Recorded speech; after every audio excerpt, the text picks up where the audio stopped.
अस्सलाम वालेकुम नाज़रीन, कैसे हैं आप लोग। मेरा नाम है शेख नमीलाई, मैं बात कर रहा हूँ प्रॉपर्टी कलेक्शन के प्लेटफॉर्म से।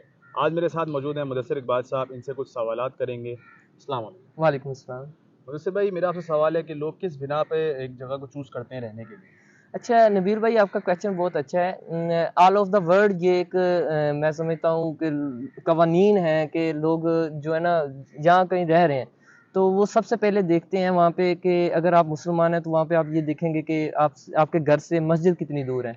अच्छा, उसके बाद आप ये देखेंगे कि आपके बच्चे हैं तो उनके लिए स्कूल कितनी दूर है, और जो है वो हॉस्पिटल कितनी दूर है, क्योंकि ये सब बेसिक आपकी नीड्स हैं।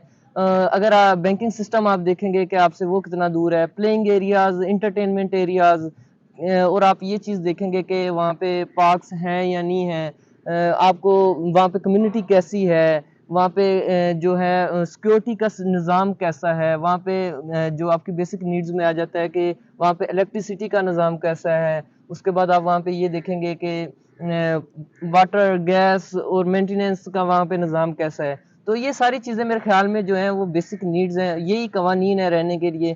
तो जो कोई भी बंदा अगर किसी जगह पे रह रहा है तो वो सबसे पहले यही सब चीज़ें देखेगा। जी, बहुत अच्छी बात कही आपने। आप हमारे नाज़रीन को बताते चलें कि आप इसके मुताबिक कौन सा ऐसा प्रेसिडेंट है बहरे टाउन कराची में जो हमारे नाज़रीन को सजेस्ट करेंगे।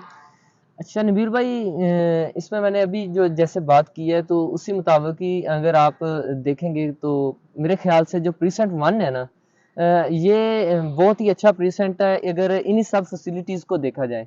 बाकी जो होता है ना वो जो रहने वाला है या जो चीज़ पसंद करने वाला है, ये उस पे बहुत ज़्यादा डिपेंड करता है कि वो बंदा क्या चाहता है। कुछ लोग होते हैं जिनको हिली एरिया बहुत ज़्यादा पसंद होता है। कुछ लोग होते हैं जिनको वो जैसे आप कह सकते हैं साउंडलेस एरिया जिसमें बहुत बड़े बड़े घर हों तो लोग दूर दूर रहते हैं, तो वो एरिया पसंद है। अगर कोई बंदा जैसे मैंने अभी बताया कि वो इन कवानीन पर चलता है तो उस बंदे के लिए तो मेरे ख्याल में प्रीसेंट वन सबसे बेहतरीन है, क्योंकि इसमें आप ये चीज़ भी देखेंगे कि आप अगर यहाँ से कहीं जाना चाहते हैं या यहाँ पर वापस आना चाहते हैं तो आपको कितना टाइम, आपका वेस्ट ऑफ टाइम क्या है। तो मेरे ख्याल से जो प्रीसेंट वन है ये हाईवे के बिल्कुल करीब है, तो 3 से 4 मिनट की मुसाफत है हाईवे से। तो इस ये सबसे बेहतर है, यहाँ पे आपको तमाम तकरीबन फैसिलिटीज मिलती हैं। जैसा कि आपने बताया कि प्रेसिडेंट वन में बहुत सारी क्वालिटीज़ मौजूद हैं, जैसे कि हॉस्पिटल, स्कूल्स, तो ये कितने फासले में मौजूद हैं, कहाँ कहाँ मौजूद हैं। अच्छा, अगर नवीर भाई हम बात करें प्रीसेट वन से हॉस्पिटल, तो हॉस्पिटल यहाँ पे इंटरनेशनल बेगम अख्तर रक्साना हॉस्पिटल है। वो तकरीबन यहाँ से सिर्फ 4 से 5 मिनट की ड्राइव पर है। अगर हम यहाँ पर बात करें कि स्कूल, तो प्रीसेट वन में ही तकरीबन 3 स्कूल हैं। रूट्स मिलेनियम है, उसके बाद बैरिया स्कूल एंड कॉलेजेस वो भी इसी में है। अगर हम बात करें मस्जिद की तो प्रीसेंट वन के बिल्कुल सेंटर में मस्जिद है, मस्जिद आशिक, बहुत वसी मस्जिद है। उसमें तकरीबन बहुत सारे लोग जो हैं वो यकमुश्त नमाज पढ़ सकते हैं। अगर हम बात करें यहाँ पर पार्क्स की तो जो प्रीसेंट वन है इसमें तकरीबन 4 पार्क्स हैं, जिनमें 3 पार्क्स जो हैं वो एक साथ में है, जिसमें ये डी पार्क भी है। तो जो एक पार्क है वो बड़ा है, फैमिली पार्क है, वो जो है ना वो बिल्कुल सेंटर में आ जाता है। तो इसके अलावा अगर हम यहाँ पर बात करें मार्केट की, तो यहाँ से जो सुपर मार्केट है या AQ मॉल एंड रेजिडेंसी है, यानी जो मार्केट ऑपरेशनल है उसमें AQ सुपर मार्केट है, तो वो यहाँ से तकरीबन आप कह सकते हैं 5 से 6 मिनट की ड्राइव पर है। तो वहाँ से आपको हर चीज़ जो है ना वो अवेलेबल है, आप वहाँ से हर चीज़ जो है वो परचेज कर सकते हैं। तो मेरे ख्याल से आपको जो चीज़ें नीड है, बेसिक नीड्स हैं, वो इस प्रीसेंट में आपको सभी मिलती हैं। और अगर हम बात करें कि आप जैसे कि यूटिलिटीज़ के हवाले से, कि रोज़मर्रा की जो यूटिलिटीज़ होती हैं किसी भी सोसाइटी पे, अगर आपने उसके मुतल्लिक़ किसी को कंप्लेन करनी है तो आप उसकी कंप्लेन करने के लिए आपको कहीं किसी उनके मुतल्लिका ऑफिस में जाना पड़ता है। तो बैरिया का जो कंप्लेन सिस्टम वाला ऑफिस है वो सारा मेंटेनेंस ऑफिस में होता है।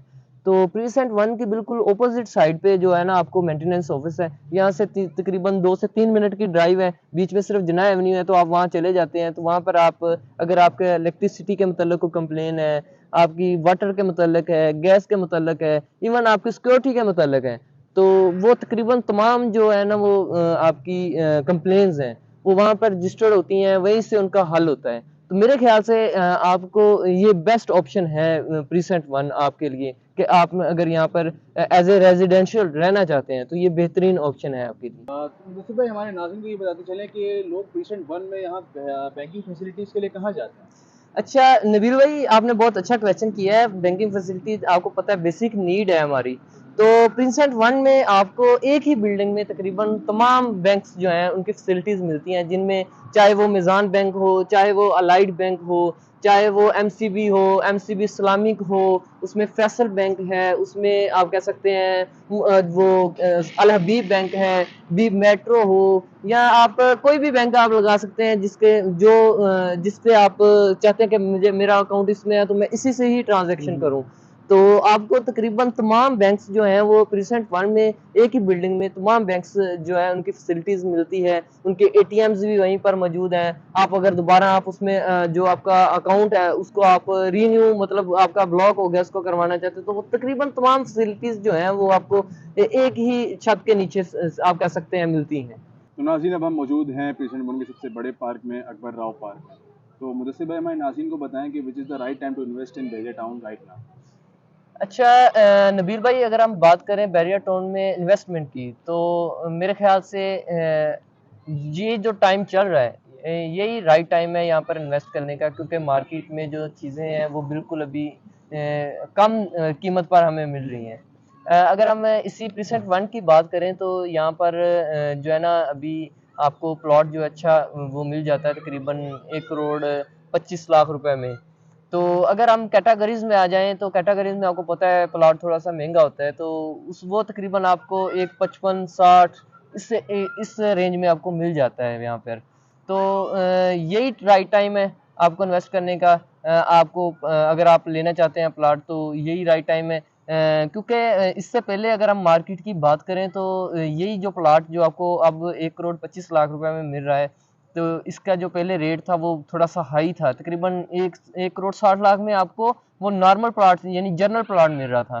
तो अब आपको कैटेगरी वाला जो रोड में हो, चाहे वो पार्क फेस हो, चाहे वो स्कूल फेस हो, यानी चाहे वो कॉर्नर का हो एक्स्ट्रा लैंड के साथ, वो तकरीबन आपको इन्हीं रेंज में मिल जाते हैं प्लॉट अब 1 करोड़ 60 लाख रुपए में। अगर आप यहाँ पर वैसे ही रहना चाह रहे हैं कि आप एज ए रेंटल आप रहना चाहते हैं कि जी हम पहले रह के देखेंगे कि ये यहाँ पर लाइफ कैसी है, तो उसके बाद हम यहाँ पर इन्वेस्ट करेंगे। तो अब आपको यहाँ पर जो है ना अगर आप रेंट पर कोई विला लेना चाहते हैं तो तकरीबन आपको 80,000 से 1 लाख के दरमियान अच्छा और ब्रांड न्यू भी उसमें हो सकता है कि आपको जो है ना वो विला मिल जाए। तो इस तरह के बहुत सारे ऑप्शंस जो हैं वो हमारे पास मौजूद हैं कि आप चाहे प्लॉट ले लें, चाहे आप उसको रेंट पे ले लें विला को, चाहे आप विला वैसे ही खरीद लें। अगर विला की बात करें तो विला भी तकरीबन आपको तकरीबन यहाँ पर 3.25 करोड़ रुपए में मिल जाता है। अच्छा विला जो होता है ना वो 3.25 करोड़ रुपए से लेकर तकरीबन 360-70 में वो आपको अच्छा विला भी मिल जाता है यहाँ पर। अच्छा तो मुदस्सिर भाई हमारे नाज़रीन को ये बताएं कि अगर उनके पास कोई प्लॉट है तो उनको कब कंस्ट्रक्शन करवानी चाहिए उस प्लॉट में? अच्छा नबीर भाई, बहुत सारे लोग जो हैं वो इस उम्मीद में बैठे हुए थे कि जो ना चीज़ें हैं उनके रेट कम होंगे तो तब वो कंस्ट्रक्शन करवाएंगे। जैसे आपको पता है उसमें स्टील है, वो सीमेंट है, इस तरह की चीज़ें जो होती हैं ना वो उन पर आपको पता है ज़्यादा खर्चा होता है। तो इसी वजह से लोग जो है ना वो थोड़ा सा वेट में थे कि यार कि हमें चीज़ों के रेट जो हैं वो कम हों तो फिर वो अपना घर तैयार करना शुरू करें। तो अगर इसी पर ही हम बात करें तो मेरे ख्याल से पिछले कुछ दिनों में जो स्टील है वो तकरीबन 50,000 रुपये पर टन जो है वो कम हुआ है। तो उसके अलावा अगर बात करें सीमेंट वगैरह तो वो उनकी भी प्राइसेस में काफ़ी कमी आई है। तो अगर आपके पास प्लॉट है तो आप उस पर ये चाहते हैं कि आप अपना घर बनाएं, तो मेरे ख्याल में जो आपको अभी टाइम जो चल रहा है इसी टाइम फ्रेम में आपको वो घर बनाना चाहिए, क्योंकि आगे आपको पता है कि पाकिस्तान की मार्केट को मुश्किल मार्केट नहीं रहती है कि वो एक ही जगह पर अटकी रहे। तो ये मार्केट जो अप एंड डाउन तो चलते हैं इसमें। मेरे ख्याल से आपको भी अगर आपके पास प्लॉट नहीं है तो अभी आप प्लॉट लें और उस पर आपको कंस्ट्रक्शन भी अभी करवानी चाहिए। क्योंकि अभी जो है ना वो चीज़ें कुछ जो है उनके रेट्स बहुत कम हुए हैं, तो मेरे ख्याल में ये राइट टाइम है। बहुत शुक्रिया मुदस्सिर भाई, आपने हमें अपना कीमती टाइम दिया। तो नाज़रीन, अगर आप मज़ीद ऐसी इंफॉर्मेटिव वीडियोस देखना चाहते हैं तो अभी हमारे चैनल को लाइक करें, चैनल को सब्सक्राइब करें। अपना बहुत सारा ख्याल रखिएगा। शुक्रिया, अल्लाह हाफ़िज़।